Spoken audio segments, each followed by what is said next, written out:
The air between us, a phrase uttered by Edward, a teenage boy who's the main character in the novel Dear Edward by Ann Napolitano.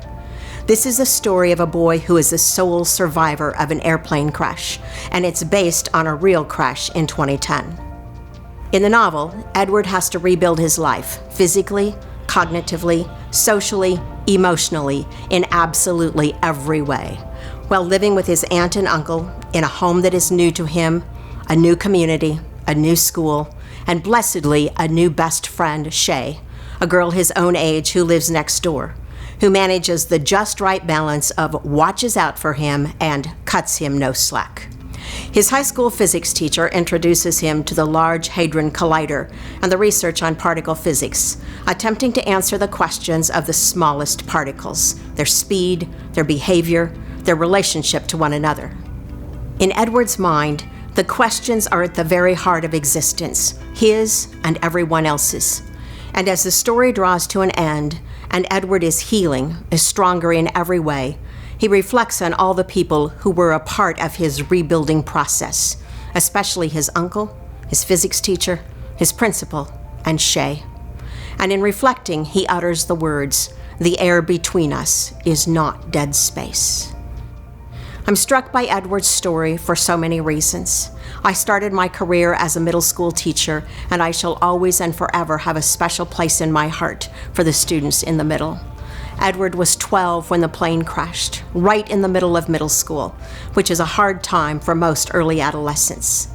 Like Edward, I'm attracted to the wonders of our world revealed by the physicists and the metaphors for life from particle physics. And like Edward, I wonder about the air between us, and I so agree that it is anything but dead space. The past 5 months, in which all of you who are graduating today have completed your degrees in a manner never before considered, have given us ample opportunity to consider the air between us, the great disruptors, a worldwide pandemic unlike any in the past 100 years, and a worldwide reaction and revulsion to the murder of a black man by a Minneapolis white police officer, have sent waves of questions, doubts, and fears through the air between us. I call these events disruptors because they have been, they are, and they will continue to disrupt our lives, our individual lives, and our collective communal lives. The pandemic has changed how we work, how we learn, how we socialize, how we transact business, how we travel, how we worship.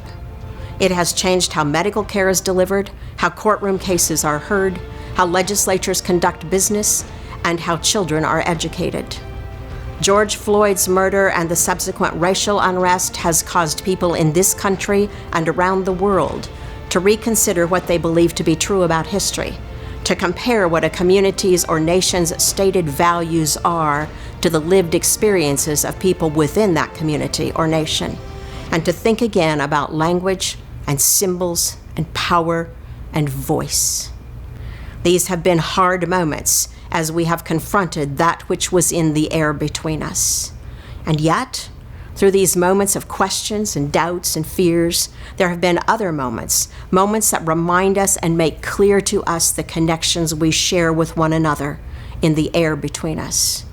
Both disruptors made abundantly clear that no one stands alone, that the idea of the rugged individual is far less viable than the idea of the common good. We are absolutely dependent upon one another to emerge from the pandemic. We are dependent upon the scientists to understand the disease and to develop a vaccine. We are dependent upon the healthcare workers to provide the highest level of care for those now 15+ million persons worldwide who have contracted COVID-19. We are dependent upon essential workers, those who could not work from home so that we could have groceries and transportation and protection of life and property. And we are dependent upon our neighbors and colleagues, they who make wise decisions to halt the spread of the virus and in so doing make the community safer for everyone.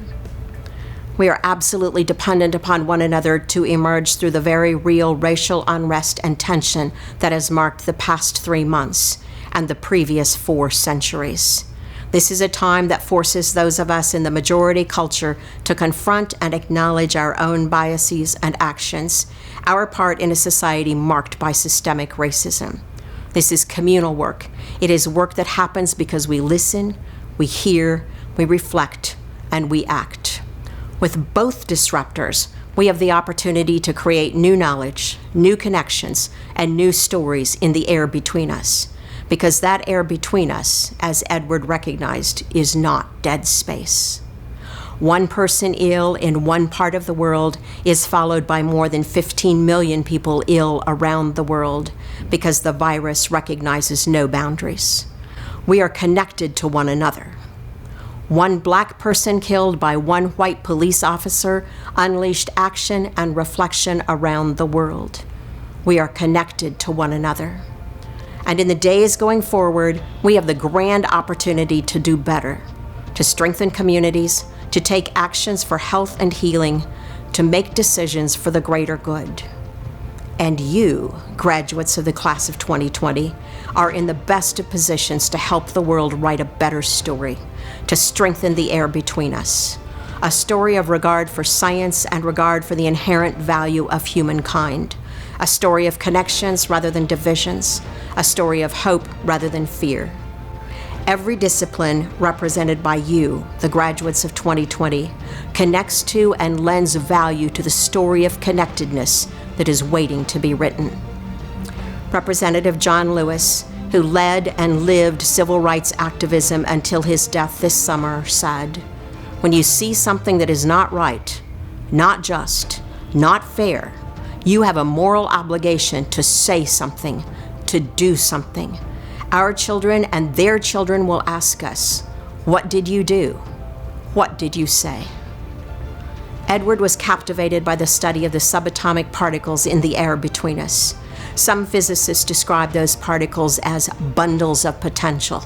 I love that phrase, the image of light and energy all bundled together, ready to explode into action and effect and impact.